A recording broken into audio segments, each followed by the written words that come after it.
He's back. Shota Imanaga was stellar on Wednesday as the Cubs take the series.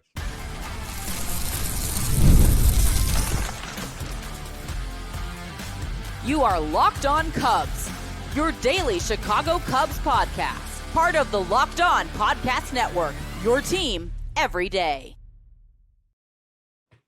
I'm Sam Older. He's Matt Cozy. New our Locked On Cubs from the Locked On Podcast Network, your team every day. Later in the show, we dive into the Criag Counsell experience so far. Has it been good, bad, indifferent? Curious to hear what Matt has to say. Another show, another massive laundry list of injury reports, but we start out with some positivity. Here come the Cubs. Do-do-do-do. 11 run outbursts for the Cubs after and I say they can't hit. The offense was great. Their last 3 wins, all of the comeback variety.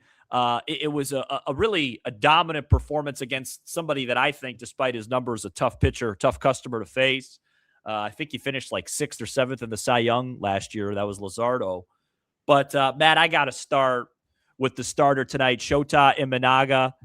6 innings of work on a day that was not easy to pitch. Temperatures were in the mid-80s in the city of brotherly love. The ball was flying out all series long. First hitter he faces, Trey Turner, goes deep, and you're thinking, I hope it's not one of those days. That's the only run he gives up. 6 innings, 3 hits, 1 earned, 11 Ks, and 26 swings and misses for the Cubs stud left-hander Shota Imanaga. Matt, this was one of the biggest questions heading into this season. Would you see the Shota for all of 24 and a good chunk of 25, or were we going to see the guy that couldn't even pitch in the biggest game of the Cubs season in Game 5 of the NLDS?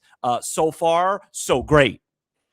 We were curious to see how this guy was going to do after the musical chairs between him and the Cubs in the offseason, and after his up and down 2024 and not starting that playoff game. And quite frankly, his spring training performance as well.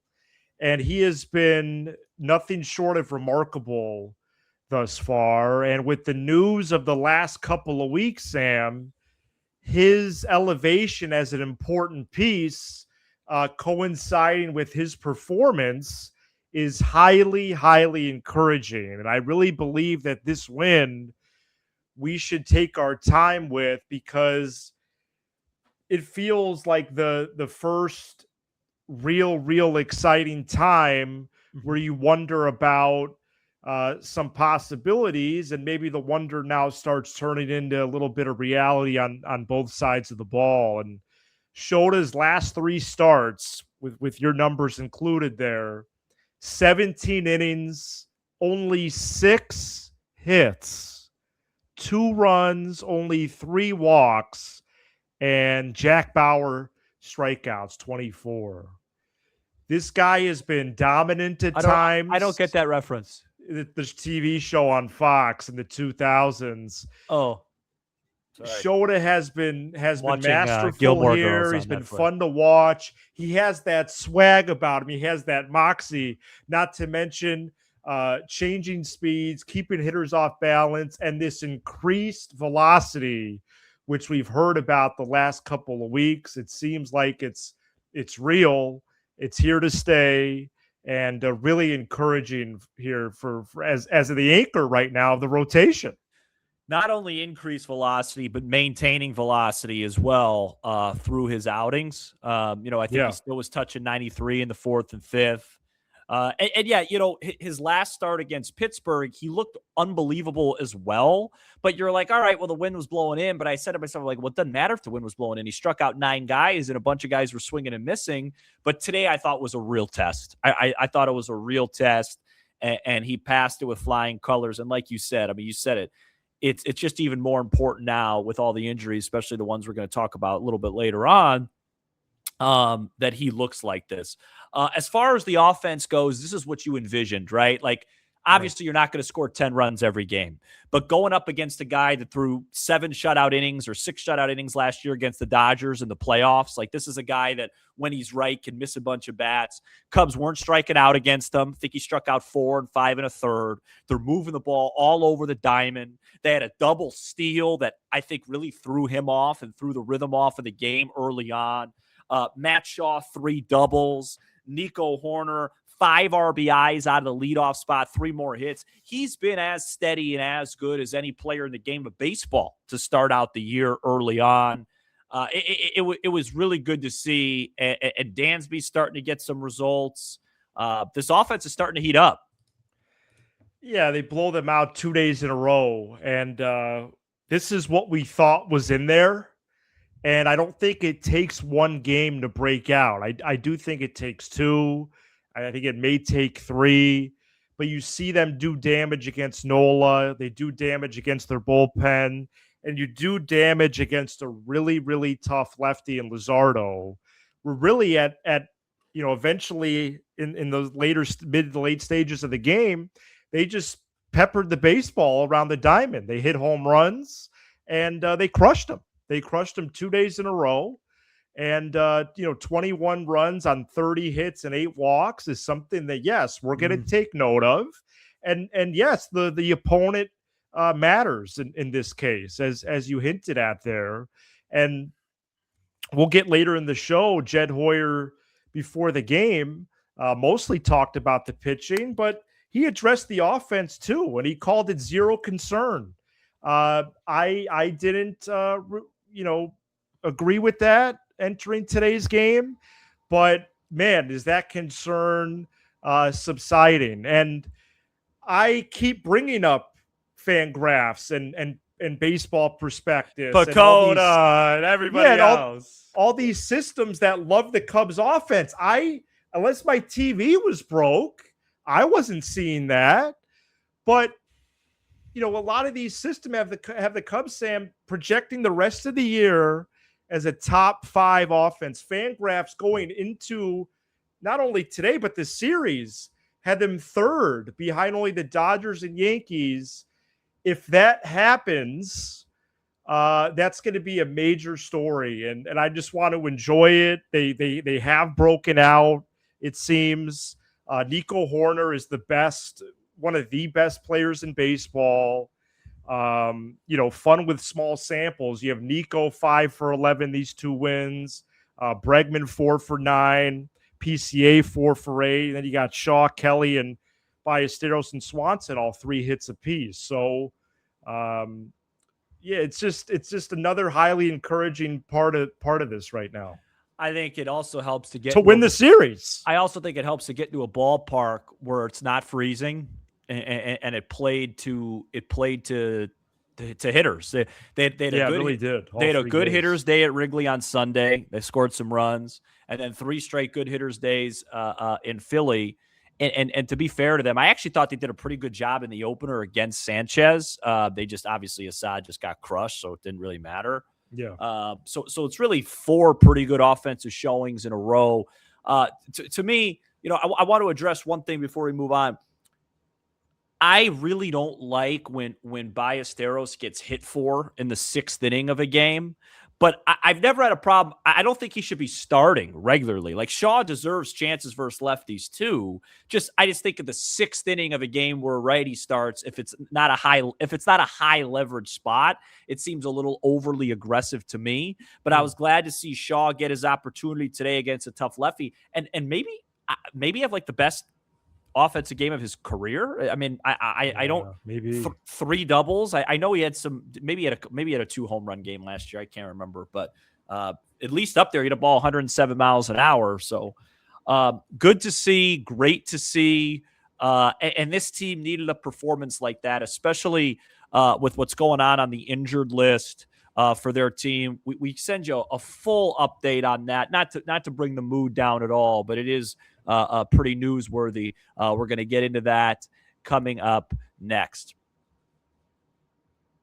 Today's episode is brought to you by Rougiette. The NHL playoffs are here, where every shift matters, every moment is intense, and the pressure is at its highest here in the Windy City. The Blackhawks are in the midst of their rebuild, where Wednesday night was their last game of the year, their 82nd game of the year. They're going to close up shop after this.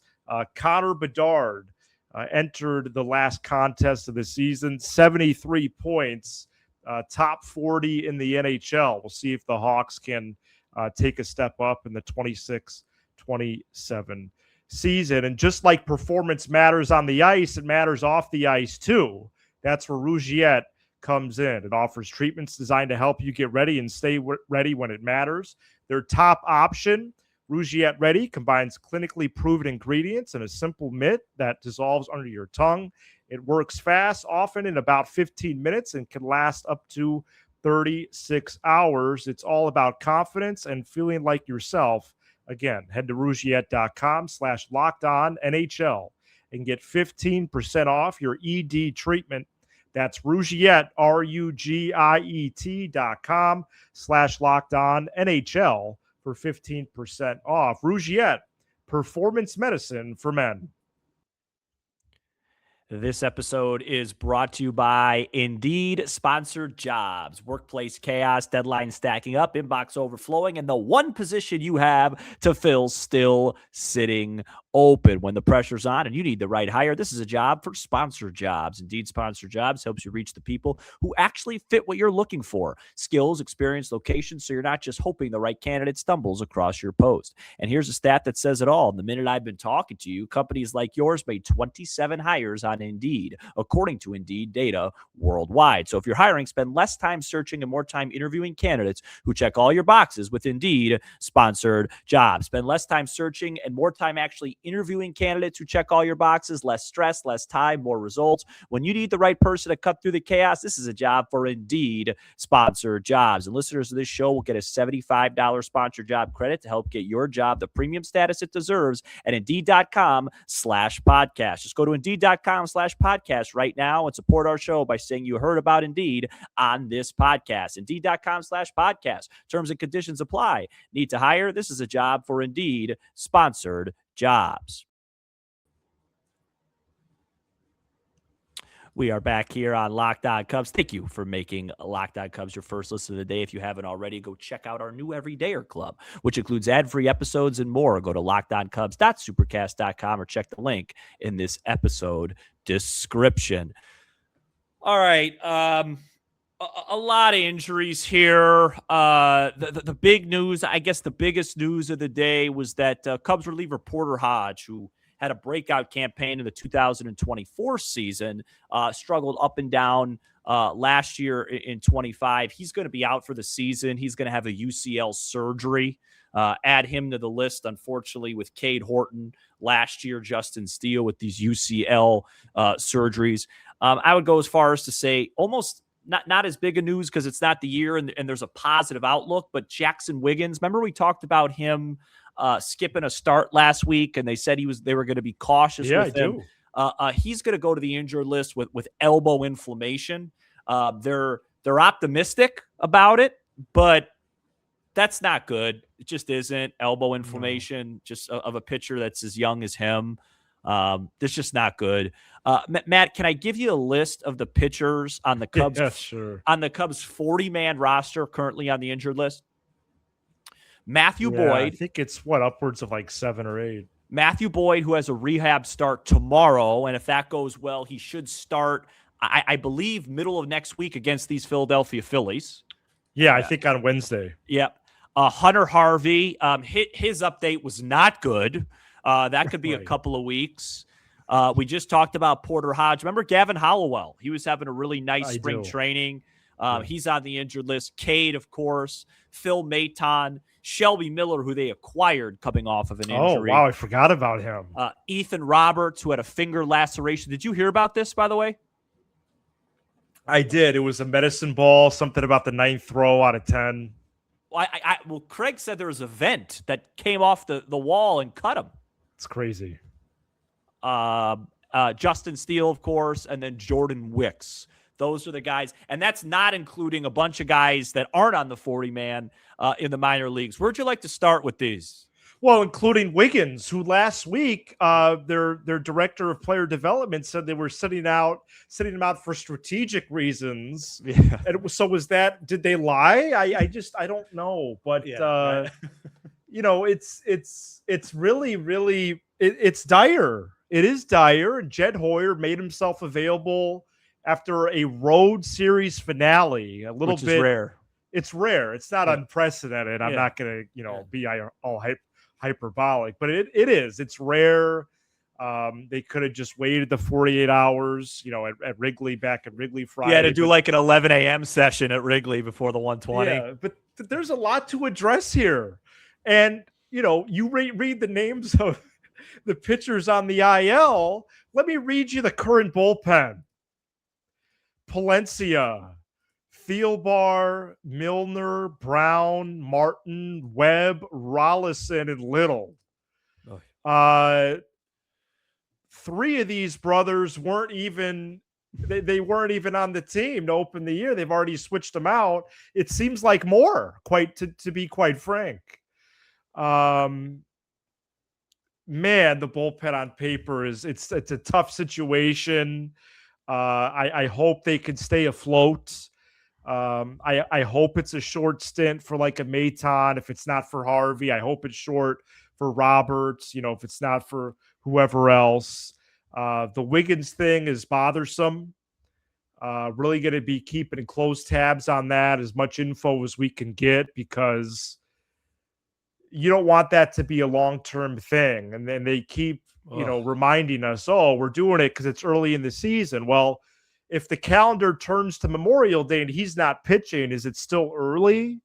I'm starting to think through those types of scenarios. Is it all a case of just poor timing where it's all happening in like a volcanic pace, but it's really pretty coincidental? I think that's possible. Right. But it's a lot of guys that are just absent. Well, Jed and Jed did say, paraphrasing here, but they wouldn't be doing their due diligence as an organization if they didn't take a serious deep dive into this as to why it could be happening. But then he also said, like, this is just, it's happening around the league. I think Nick Pavetta's got one right now, an elbow. I want to say Hunter Brown, I think, has a shoulder with Houston. Well, we know they have elbows and shoulders. You mean injuries? Yeah, injuries. Oh, okay. Because I have those as well. Yeah, no, that's just a baseball saying. He's got a hammy, and he has a wrist. I don't know what channel any of the NBA games are on tonight. There's so many different subscription services. All right. No. So look, is this a? Like, I don't think TNT doesn't have games anymore, right? No, TNT doesn't exist. It's Amazon Prime. It's it exists. Well, it just not for exists the as a NBA. channel. Yeah, just not for the NBA. Yeah, no, I'm having a rough show. They have movies on there or something. I think Jed's messages, I don't think it's anything we're doing, but we'll take a look. And to be fair to them, I mean, they really did have the kid gloves on with Cade, and he still got hurt. Again, this is me on my soapbox. I just think that this is modern baseball, and I don't like it. Guys throw too hard. They got too much spin rate, too much pronation. It causes guys offensively to not bunt the baseball, not put the ball in play, the whole thing. And then it causes these guys to get hurt. I don't like it. I don't know what the solution is, but I am available to say that I don't really like it all. I want to see all the pitchers healthy and whatnot. And as far as the Cubs go, Matt, I mean, we'll talk about Giolito in a bit, but outside of that, I don't really know what the solution is. They really got to get Boyd back to start, and then, hopefully around Memorial Day weekend or a little bit after, so you get Steele back, and correct. He looks himself or close to it after about 4 or 5 starts, and things will look a little bit clearer. Well, that's definitely the optimistic perspective, and I share it for the most part, especially if the offense steps up to the plate. And, the guys who were on the top 10 list, the PCA, Bregman, if Horner plays like he does. If Well, they're gonna step up to the plate. Do you mean like actually? I'm just messing with it. Right. Well, no, that the pun was intended there, and some encouraging signs from Seiya this evening. I'd like some fish. But yeah, there was question marks with the pitching entering the campaign, and now there's just plenty more. And yeah, you could have some trepidation, but maybe the depth and the veterans that they pick up similar to last year. I think it eventually could work, and time will tell. I mean, just in the last 48 hours, Sam, they're signing guys left and right. I mean, people I've never heard of. But they're trying to find Pomerantz. They're trying to find Keller again. They're trying to find Tyson Miller the year before that. And Jorge Lopez. I think Jorge Lopez. And I think they might. Well, I think they might have found. And is Riley Martin one of those guys that was already in their system? I think they found something with this Riley Martin. Jacob Webb isn't. No. Who'd you rather have, Pat Murphy or Criag Counsell? Who'd you rather have, Tito Francona or Criag Counsell? We talk about that next. This episode is brought to you by Rocket Money. If you ever opened up your bank account and thought, where did all my money go? I actually did that this afternoon. You're not alone. Keeping track of subscriptions, spending, and bills can get overwhelming fast. That's where Rocket Money comes in, helping you take control of your finances all in one place. Folks, it tracks all your subscriptions in one spot and can help cancel the ones you don't need with just a few taps. Look, we all need Marquee, right? I need to watch the NBA on Amazon, on Peacock, baseball now, NBC and Peacock. There's so many ones, but there are some that you don't need that you might not realize you're paying for. Rocket Money will shock you in the amount of money you could be wasting on subscriptions that you don't need. It just makes everything feel more organized and gives you a clearer picture of your finances day to day. Rocket Money is a personal finance app that helps you find and cancel unwanted subscriptions, monitors your spending, and helps lower your bills so you can grow your savings. Let Rocket Money help you reach your financial goals faster. Join at rocketmoney.com/locked-on. That's rocketmoney.com/locked-on. All right, we are back here on Locked On Cubs. Before we talk about Criag Counsell, he's Matt Cozy. I'm Sam Olver. We are lifelong fans, taking our passion into a discussion with you on all things Cubs. And thank you so much for making Locked On Cubs #1 Cubs podcast in the world. I want to do a little Counsell check-in. We're 18 games in here. We're about 2 1/9 into his Cubs managerial career. I have publicly apologized to David Ross on this show. I have publicly acknowledged that I overvalued the managerial position on this show. Well, and I think you're going to like David Ross a lot more by September through this lovable reunion show. Yeah. So right? Haven't you warmed up to him even more? Yeah, I have, but I do think that there is a part of what they're talking about that he didn't have on this team when he was managing. He was different as a manager. I don't believe that I believe that Criag Counsell's a better manager than David Ross. Where I get lost here is that I believe with the $40 million that the Cubs signed Criag Counsell for, they believed that not only were they getting what turns out to be maybe a slight upgrade at the position, I think they thought they were getting a big upgrade, and I think they thought they were taking something from Milwaukee, and we just now know that wasn't the case. But I want to ask you, because you have a much more similar personality to Counsell in terms of not getting high and not getting low, or too high and too low, I should say. Are you a little bit bored with him and some of the pressers and some of the stuff where it's just, oh, well, we didn't hit enough today. Well, I could say that. His killer instinct is hard to find at times. Mm-hmm. At least public facing, front facing. I have to believe it's in there. I think the really interesting thing here is he had it as a player. Yeah, and is he taking what the Brewers are doing personally? Right. If he's not, I think that's kind of a problem. Agree. They've lost, I think, almost 8 in a row. But yes, of course. They didn't miss a beat when he No. left, man. Not a beat. Well, they actually And got so better. what does that say about you? Now, I think he brings himself back to center and says, oh, I can only control what I can control. And that's part of what makes him good and what attracted, the Cubs to him and whatnot. But no, that's not what attracted the Cubs to him. What attracted the Cubs to him is that he was beating them with the Brewers all the time. right, but I think they do like his demeanor and how he goes about things and how he interacts with players. I don't know if I'm thrilled with it. Yeah, there's plenty of guys that are like that. It's a different time. It's a different time. I know what I'm getting these days. Not everybody is like the Columbus Blue Jackets coach. Did you hear his interview after last night's game? No. Look it up. It's right up your alley. Oh, well, okay. Okay, people don't want to win around here, he said. He said that publicly, man. And for me, it's about your resume as a winning manager, a winning player. We haven't necessarily seen that transfer. We saw it last year with him. The Counsell did do a good job last year.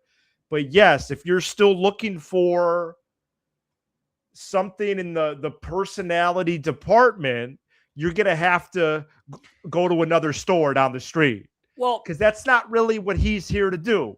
Well, I think the managerial position in general. He's not Ben Johnson. I think the managerial position in general has become just not as big of a deal because you just read off the card and do what the analytics and the binder tell you to do. Right. I will say this. Is it a 3-ring binder? We don't know. I will say this, though. He's the second highest paid manager in the sport. He's not the second best manager in the sport.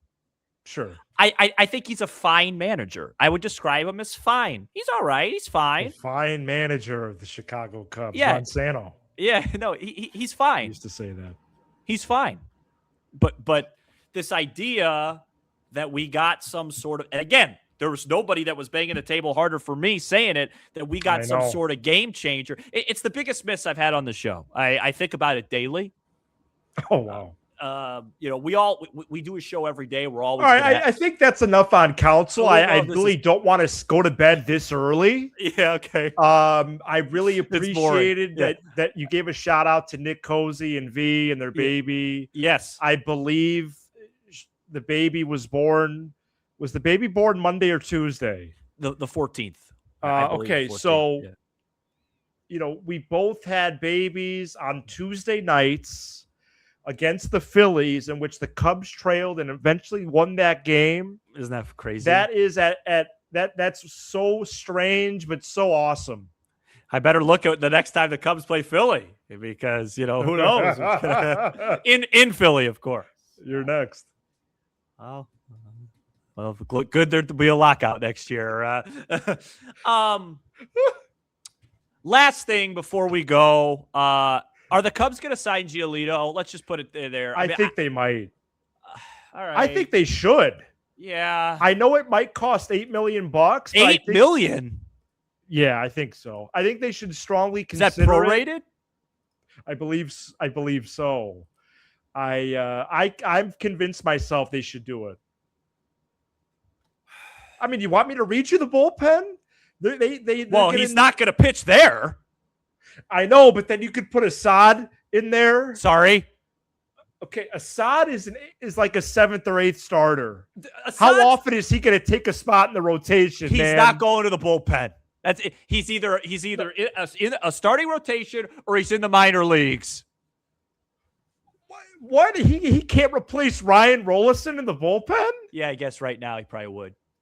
They have no other options. Ryan Rollison. I think they should sign him, man. Ryan Rollison walked in here right now. I saw him pitch yesterday for a brief bit. He did a good job. Why isn't Giolito signed? He's probably holding out for about 8 M's, right? Or he might not be very good. Right. It's one of those two. So he's going to be playing in adult league later. Yeah, well, hey, listen, I went 3 for 27 in the adult league in 2020. A couple infield hits, a couple walks. Played a solid right field. All right, listen, that was a great series win, some momentum. Maybe we talk a little bit more about Giolito tomorrow. Maybe we don't. Thank you for tuning in to Locked On Cubs. Shout out to PCA. He had a web gem. No, that was 5-star catch. And follow us so you get all the latest episodes. For those of you on video, we send you the first ever 24/7 national Locked On Podcast Network. I think Amazon Prime tonight for the NBA. And the Bulls lost another game. and the season's over. On audio, make sure you make your second listen Locked On MLB. For Matt Cozy, I'm Sam Olber. This is Locked On Cubs. Stay hot.